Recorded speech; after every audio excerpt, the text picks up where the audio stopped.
this resistance is a signal. So this is the awareness piece. And it always shows up early. Our emotions, our intuition, we feel them. It's just, are we stopping to pay attention to how we're actually feeling? Or are we quickly rushing, moving past this key moment that is imperative if you want to level up a certain area in your life that is giving you challenge and holding you back. So what you want to do, let's say I'll go through some examples here, but anytime we are sitting with an undesired outcome, we create our circumstances. So there's so much power and self-empowerment in reflection and pausing before you rush to make a decision, to make a choice to try to fix the challenge.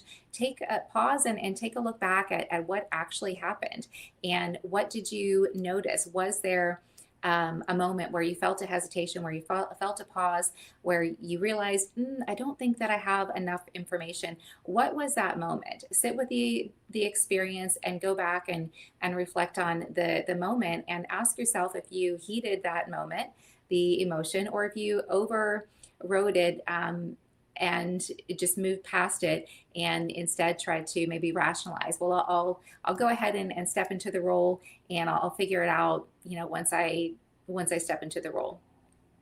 Our emotions are showing up for a reason. We have these signals, and if we don't want to keep repeating the same patterns, we want to pay attention with some very simple self-reflection exercises. And you can do this in your everyday life, with smaller challenges, with bigger challenges, with smaller goals, with bigger goals.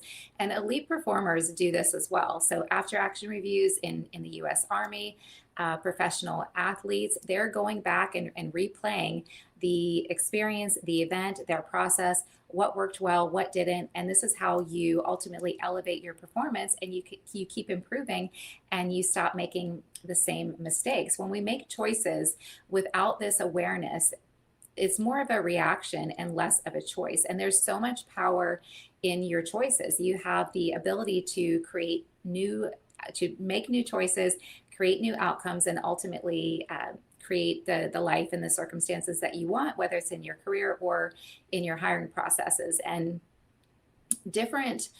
if you want a different outcome, you have to make a different choice. And so the key is to pause long enough to learn from and see what is actually happening. So I want to talk about some examples.